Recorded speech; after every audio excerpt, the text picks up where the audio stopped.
Are in the world. Thank you for joining me for this week's edition of the SMIE Consulting Midweek Roundup. It's Wednesday, February 8th, 2023, and this week we'll be answering 3 questions we've been hearing from international educators over the last 7 days. And as we do each week, we take our news stories that we have in our newsletter that comes out on Monday called All the SMIE News Fit to Share. And if you're wondering what SMIE means, that's social media and international education. And oftentimes in those newsletters, we have overlap between those areas, social media and international ed, as we'll find out about today in what we're talking about. And when I say social media, I'm talking about anything digital that impacts what we do in international education. And when the newsletter comes out, we have 2 different ways that you can get it each Monday at 9 a.m. Eastern. That goes straight to your inbox if you subscribe through our website. I'll be dropping the links to those in our chat on the Facebook page and YouTube channel. And you can sign up and subscribe to get it in your email inbox. Or if you prefer to get your international ed news on LinkedIn, we have a LinkedIn version that between the 2 editions that if you choose, whichever you choose to subscribe to, we now have over 1,000 subscribers to this newsletter. So we're very glad that you're making, by subscribing, a part of it's a free subscription to our international ed news that we share each week. So in terms of this week's edition, we will be covering 3 questions. So let's get right into it this Wednesday, February 8th, 2023. First up, how well does your college practice international customer service with prospective students? Second, have international ed tech companies overpromised and underdelivered so far? And finally, how is the direct admissions phenomenon going this year? So these are the 3 questions we're going to get to today. If you haven't already subscribed to the newsletter, I'm giving you the opportunity to do that through the links that will be shared in the Facebook chat and YouTube channel. But you can also go direct to smieconsulting.org/subscribe, and you can enter your email details and information, and we'll get that to you added to that subscriber list. So let's get right to the first question. How well does your college practice customer service internationally? And this question comes up this week as a result of an article from our friends at intl. They've got a regular series of these that come out once a week. This one is entitled Customer Service as a Marketing Tool, Success Tips for Universities and Private High Schools. And it focuses on a lot of common sense marketing principles in terms of who are the best promoters of products and services, those that are using them currently. And in our speak in international higher ed, that means your current students, and engaging them in what you do with prospective students in terms of customer service, in terms of answering prospective student questions by your current students, and having different ways that can happen, either through online chats directly tied to your site, through social media live chat events or takeover events where your current students are the ones producing the content, and then current prospective students have the chance to respond either live or to posts that these students put out. Having easy ways for your current students to be engaged with your prospective students in your overall communication with your future student audiences. These are the ways to get it done. Now, how do you do that effectively? And the way they pose it here in the intl column is the reality is your perspective, and this is their quote from that article, your prospective and current students are highly influential new student magnets. So that's sharing how much those 2 can go together, your prospective students and your current students, and where the opportunities are to connect those 2, and where aren't there the opportunities to connect those 2 are the questions really that you should be asking. And now there are opportunities throughout the enrollment cycle from initial prospect through to enrolling student where you can connect those 2 dots. And the number of ways you can do that, there's clearly and what the kinds of questions that they can ask about what life is like as a student on campus that only a current student can really share that experience. It's also about the real nuts and bolts questions that they might have questions on, the scholarship questions that they might have about how do I find funding to pay for my studies there if I don't have everything now, or what happens if I lose a sponsor or lose funding for my studies while I'm at your university. There are other scholarships available out there. So current students can really help paint that picture for your prospective student audiences.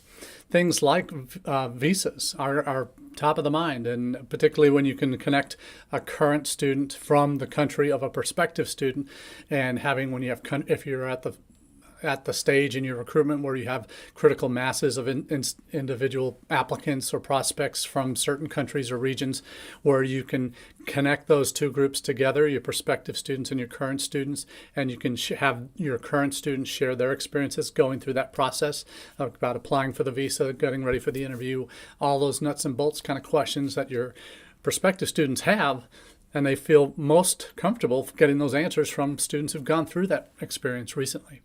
So these are the kinds of things that you want to make sure you have lined up in your comm flows, in your strategies, in your events that you might have available, in your online presence, wherever that may be. And one suggestion that the INTED folks have in their piece is to map out your student personas. And we've talked a little bit about personas here on the Roundup in the past when we've talked about our 6 Ps of strategic international enrollment management. One of those Ps is personalization, and that involves making your messaging, making your approach to prospective students tied directly to the kinds of students you want to have on your campus, and have messaging that can answer specifically to different personas that you are looking to enroll, and identifying those in terms of your messaging online, in terms of your social profiles, in terms of your students that you're engaging with, having them represent the kinds of students you want to enroll. That's really what you want to drill down to in maturing communication flow and a maturing customer service approach towards your prospective student audiences. And you consider one thing that they suggest is an FAQ for each student persona that you have identified as priority for your institution when it comes to international students. This will be have those standardized responses that you can have plugged in based on the personas that you're seeing identified in your pool of students that you are trying to build on your college campus. So these are the kinds of things that can really help you hyper-focus your attention on the kinds of students that you want by providing them the answers that make the most sense for that audience. So a student that's coming from a country where you have a high proportion of students that you're trying to enroll from that country, that maybe scholarships isn't as big a deal. Maybe they're coming from sponsored students, where their government or an agency or private company is providing funding for those students to enroll. If that's the case, the questions about scholarship aren't going to be as relevant as it might be for finding the right housing, making sure their connection with their department is strong, that they have the right advising in place. Those are the kinds of issues that might be more important to that audience. So how do you differentiate that message from an international student that might be coming from countries where typically they're going to need a little extra help? They might be greater majority of first-gen students coming from their country that are enrolling for the first time in the first of their family to enroll in a university level program, certainly the first to even think about going overseas as well. They're going to have perhaps a different level of expectation or different maturity level in terms of their overall knowledge of what it takes to enroll as a student in the United States. So if those are two potentially different demographics or personas of kinds of students you're trying to enroll at your campus, then you want to make sure you have question and answers, the questions that the students from each of those demographics might need to know. You can have your information properly ready so that your current students can respond, so that staff might be able to respond better to meet those needs of those individual persona groups that you're trying to target. So there's a lot of value in this, and I think it's an underrated part of international student recruitment, is that Frankly, it does require some bandwidth and some prior planning to make sure it's effective and in place and implementable. And that's not something that's done overnight. It's not something that's easy to do if you're a one-person shop. It's very difficult to do if you don't have others helping you create those FAQs where you have the 3 or 4 or 5 identified personas that you're trying to attract to your institution, and then be able to drill down and have the kinds of questions that you want to make sure you have the right answers to from a prospective student perspective that your current students can help inform for that particular persona. So great article from INTED. I really recommend picking this up and making it a part of your your edification for the week on International Ed News. And this is kind of a thought-provoking thing. It's not something perhaps you're going to be able to do right away. It's going to be for those down periods, when do those ever happen, right? In your schedule in the year where you might have time to do some forward planning for the next recruitment cycle and review comm flows and all those types of things, and see where the tweaks can be made to individual messaging. How do you put prospective students into those buckets where they might fit those persona needs, and making sure there's some obviously back-end stuff that would need to be sorted out to make sure that process is efficient and is sustainable, that in terms of regularly being able to identify students from one country or one region or one particular academic program, whatever it might be, as you've identified as your key personas, determining what kinds of messaging that particular audience needs to get. So a really positive start to this session today on the Roundup with this article on customer service, and really focusing on that as a way to think about what you do as a university. And oftentimes we don't like to think of ourselves as businesses, but our product is our current students who are experiencing that education, and your future clients or prospects or customers are the ones who are thinking about coming to your institution and trying it out.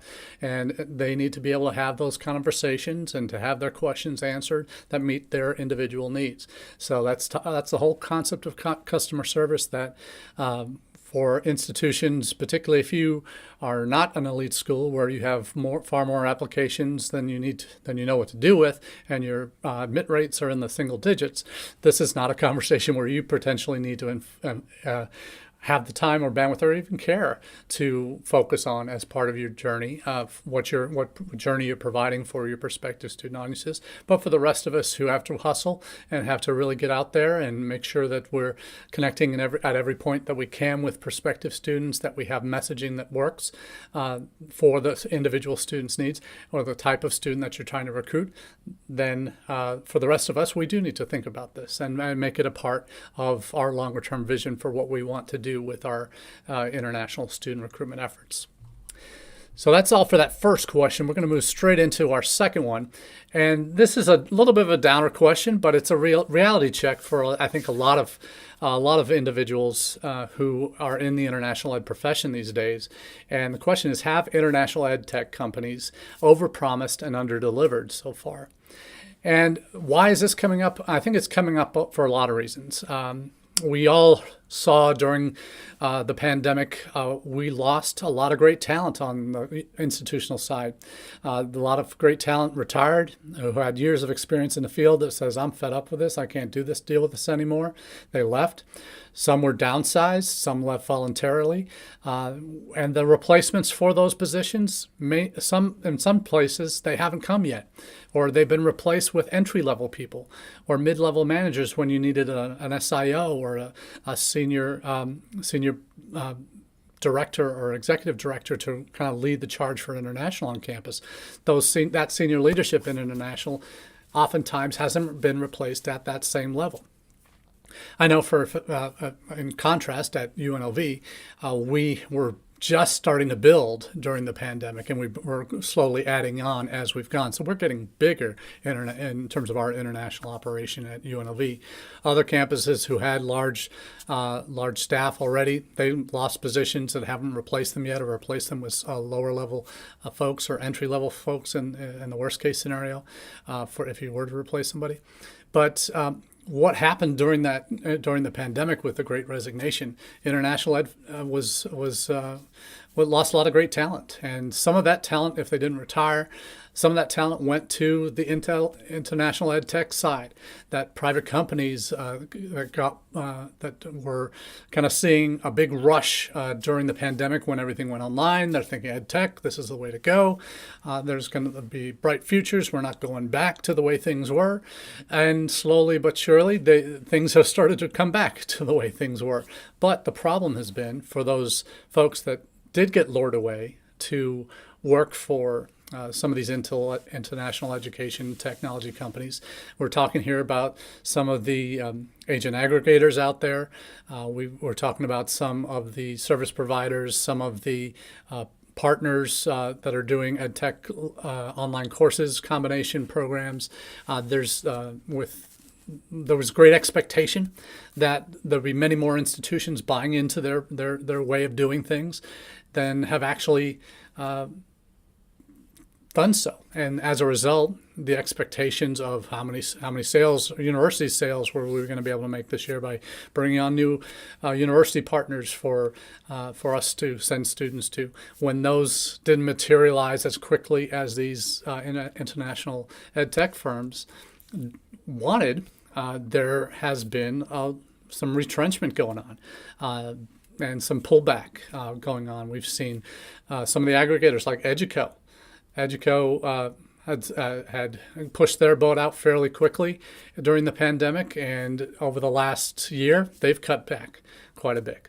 We've seen others in the in other smaller agencies that might have bolstered their net bottom line in terms of staffing, have started to bring back, cut back on some of those initial promises of a brighter future for employees. So there's a lot of good talent that had left the profession from the institutional side that got bought up by the ed tech kind of sector, with all the money and venture capital had been going into international ed tech. There was a lot of excitement and expectation that this is going to be the next big thing. It's really going to drive, and the international ed tech sector was going to really drive a lot of our future growth, and it may still, but I think those expectations perhaps have been forced to be tempered with perhaps these companies pushing the boat out too far, frankly, in terms of their staffing.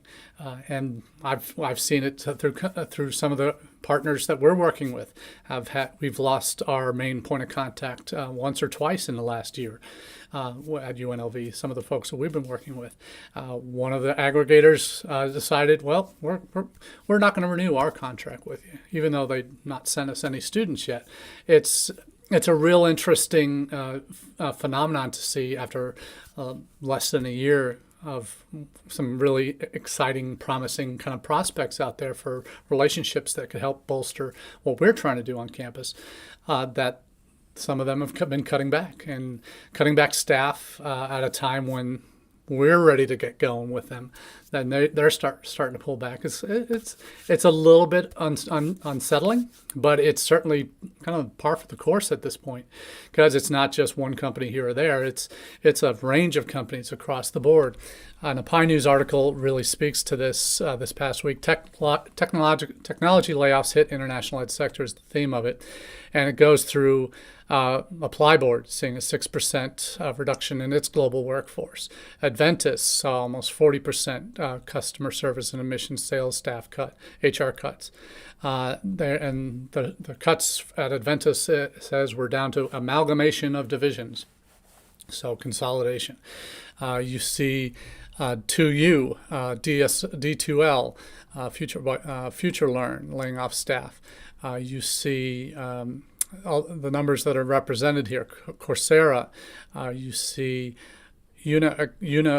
Unacademy, 3 rounds of redundancies in 2022.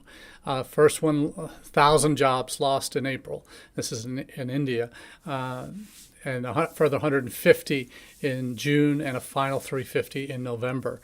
Layoffs have also, there's been in other ventures, Al Ventures, Preply, Degreed, also Go Student, a whole number of these EdTech platforms, because it was getting, frankly, very crowded in the space, and for institutional reps that are trying to distinguish between the differences from an agent aggregator versus a master agent versus an ed tech platform that is providing online courses for students in a particular market that would then be transferring to you to finish degrees. You talk about even colleagues at Upgrad had some layoffs. We've seen a lot of this going on. Teradata is hiring, actually. There's some that are going the other direction, but not a lot. And that's certainly something to think about, where the layoffs are coming and why they're happening. And I think a lot of it has to do with the high expectations with all the venture capital that force some of the leaders of these companies to maybe overcook the expectations a little bit in terms of what they'd be able to sell to the buyers or the funders of their initiatives.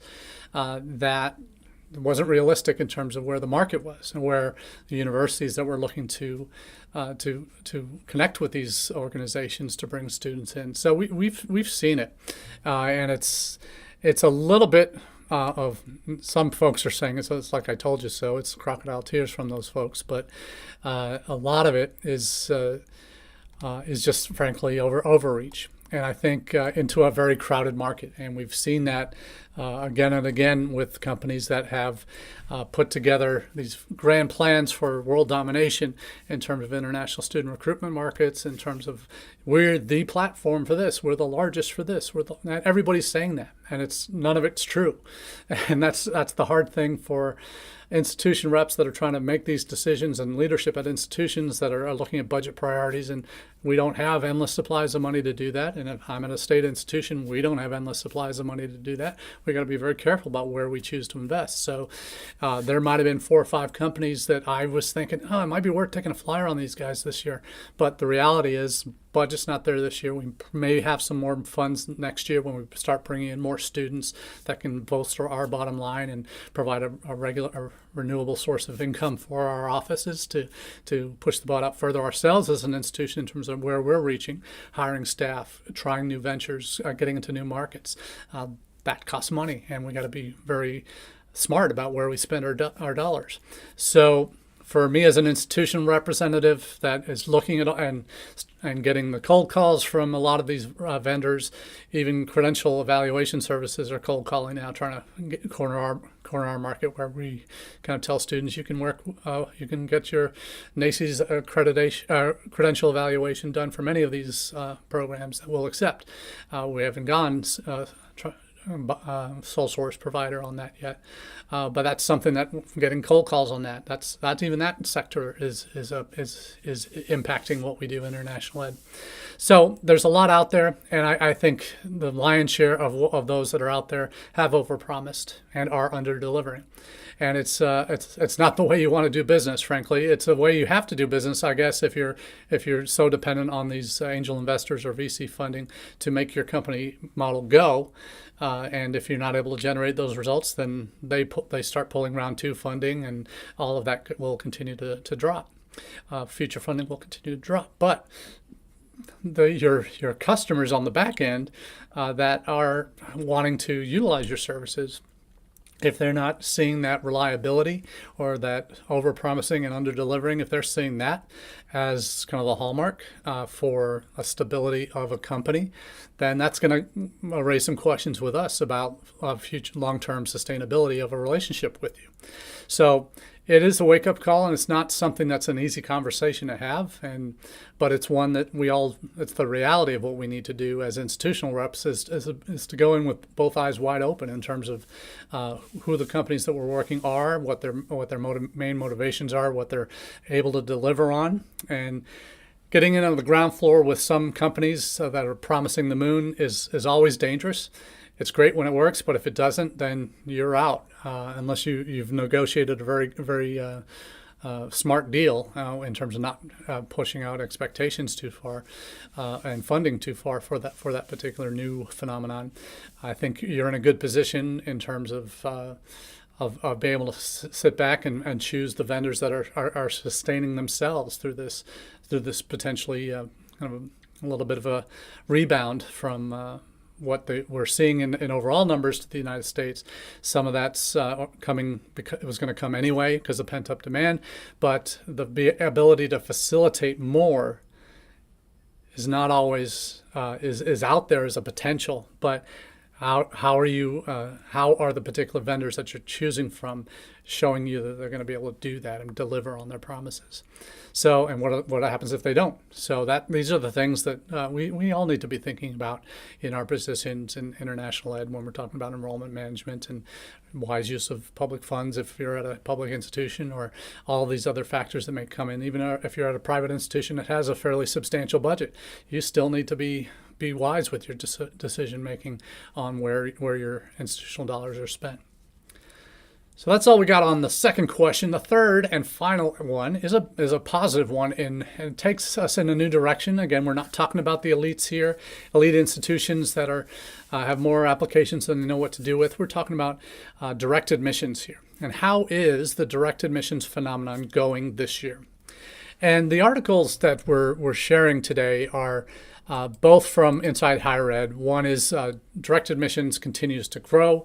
That's a Scott Jacek article from last week that kind of gives you an update on some of the new players that have come onto the scene in the last 2-3 years in this market with direct admissions. How some of their institutional expectations have been surpassed in terms of applications generated, and so far amounts of these that are direct admissions, the way these articles are written, are very much for the domestic audiences. But there are applications for international that I want to talk about today. First is direct admissions continue to grow, programs grow, and thus far colleges and companies declare they are succeeding. Yield rates remain uncertain. Obviously, it's too early for yield rates. We're not at May 1st yet, or into the summer months. A second article just came out in the last day or two called "I Didn't Think Any College Would Accept Me, But I Was Wrong." And the subtag of this is direct admissions is a game changer for students who do not see themselves as college ready. So there's applications domestically, clearly, to the excitement for a student to get contacted by a university saying, sight unseen, at least from the student's perspective, the university reaching out to them or the college reaching out to them and say, we admit you. Based on what we've seen from your academic portfolio, from any other data that they're able to find from that student's profile online. How important is that? If you're one of your main goals is to increase number of first-gen students or increase students coming from disadvantaged backgrounds that are saying this very thing, I didn't think any college would accept me, but I was wrong. When you see colleges able to make that offer to a student who was saying that to themselves, and now is like, wow, I can really go to college here. And then we talk about the back end. Part of this first article on direct admissions talks about at the different institutions that are trying it, not just the application numbers are up, but they're also looking at the number of those that they've admitted through this direct admissions process that are also filing their FAFSAs early. So those numbers are up. Like one institution, Augsburg in Minnesota, 51% increase in minority students admitted this year.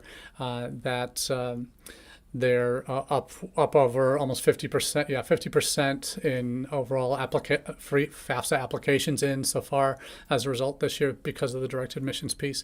So there's a lot of positive news that's going into these two articles here from a domestic student perspective. And when I say perspective, let's flip that again to the international students. And what have we said whenever we talked about the 6 Ps, again, going back to another 6P, perspective. It's the one that I always recommend institutions start with.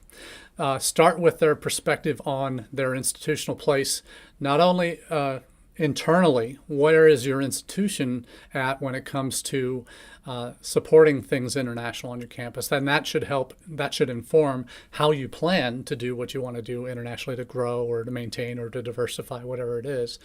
But also flip that around. When you know what your institution's perspective is on things international, what is the world's view of you? What global perspective do you need to have as an institution of where students are coming from and what it's like for students in potential markets that you want to target? What's it like for them to look at studying outside their home country.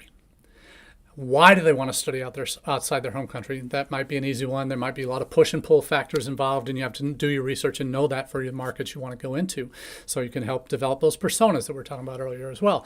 But having that perspective of what it's like for students in other countries to apply not only to the United States, but to your institution, but also the understanding and the perspective you need to have that those students that you want to admit are also going to be applying to other countries, not just necessarily your competitors in the United States. And we all know that your domestic competitors are not going to be the same as your international competitors for students. Those are two different things. Who your peers are domestically is going to be different than who your peers are internationally in terms of who you are competing against as an institution for those same students. You're not competing like at UNLV. We're not competing just against University of Nevada, Reno. We're competing against the Cal State system. We're competing against most other state universities in the South and Southwest of the U.S. We're competing against universities in Canada, universities in Australia, universities in the United Kingdom, universities in New Zealand, perhaps, maybe even universities in China that we're competing against for the same students. And we need to look at how that journey is for students in those countries that are applying to us, that are also applying to other countries who have a much more streamlined application process. There's one application, like in the case of British universities, the UCAS, whether it's an undergrad applicant or a transfer applicant or a graduate applicant, they all file UCAS for their whatever path they're going down. One application, 6 programs you can apply to, or 6 majors you can apply to, academic programs, or that's the UK. So it's a much simpler process. It's a rolling process. There's early process, and then there's in the summer months before the fall they do a second round of admissions if they haven't got their full class committed yet. So in a lot of other countries, it's a lot easier to apply to university than it is for most students coming to the United States. And we're not talking about the elite schools, because the elite schools will get more applications than they know what to do with, but they also make that a whole lot more complicated for students to apply to than most of us. And there's where direct admissions can really make a difference, I think, internationally. One of the first articles has some data from from Common App that there are quite a few institutions using Common App this year for that. There's Concourse EAB approach. Concourse has been renamed Greenlight Match in EAB that purchased Concourse. You see with a couple others out there, Niche as Sage Scholars is doing it. Common App is up to 14 institutions that are using direct admissions this year that have admitted 33,000 applicants through direct admissions. So that's one to watch in terms of volume. So we'll see where that goes, because many institutions like UNLV, we're a part of Common App. So we're looking at ways that we can implement direct admission for this next recruitment cycle. So for 23-24, for that incoming class in fall of 24, we're looking at ways we can potentially do that. How we do that, we're not sure yet, but we're definitely exploring that. And that's a great thing, because we're almost open access in terms of institution, in terms of admission requirements. So we're not a complicated institution to get into. Internationally, it's fairly straightforward. There's no SAT, ACT requirement, no essays, no recommendation letters. It's English proficiency ability and your academic ability from your high school transcripts. That's what's going to determine your admissibility for undergraduate. And again, we're talking direct admission, just undergraduate, not talking about master's, doctoral programs. So we're in a good position, I think, to adopt, at least in terms of demonstrating how easy it is to apply to us. It already is that, but when we go out to pick students, when we know if we can see an English proficiency score, we can see an academic grade average, we can use that data and we can make a decision very easily and say, we want to admit you, we want to admit you, we want to admit you, and provide that student the same kind of reaction. I didn't think any college would accept me in the United States, but I was wrong. We want to be able to say that, have students who are in our target markets, that can be what they say when they think of us. So this is something that I think, just stepping back from my role at UNLV, I think it's going to be a very easy way for universities to push the boat out a little bit on direct admission for international students. Now, the concourse model had that as part of its initial attraction, but there may be other ways that other companies that are able to leverage that as well, particularly if we're doing the Common App. So a lot of possibilities out there in the market in terms of direct admissions, but a phenomenon that I think is only going to grow and across the U.S. institutions that are not the most selective, that have flexibility in their admissions policies. I think this is going to help U.S. institutions who have the capacity to grow and the ability to make changes necessary to facilitate that. It's going to make the process of recruiting international students a very different one. And one that's an exciting change, I think, that can help dispel some of the notions for international students when they think about the United States. Well, it's really complicated to apply because I've got to do essays and letters of recommendation and all these extra tests. No, you don't. Not everywhere. And that's only at a few schools. So we're going to say to a prospective student in our key markets, hey, we want you. We think you're the right fit for us. And can be a game changer if it's done right. So let's keep our eyes open and keep the possibilities open to different changes that can help us do our jobs better internationally. So that's all we have for you today on the Midweek Roundup. We thank you for being a part of the conversation live on Facebook, LinkedIn, YouTube, and Twitter every Wednesday at 1 p.m. Eastern. And for those that are subscribing to our audio-only podcast version of the Roundup, thanks again for all your subscribers to that. It's great to be with you each week, and we will continue again to bring you the best news and our insights on the top themes of each week on the Roundup. Till next week, have a great time.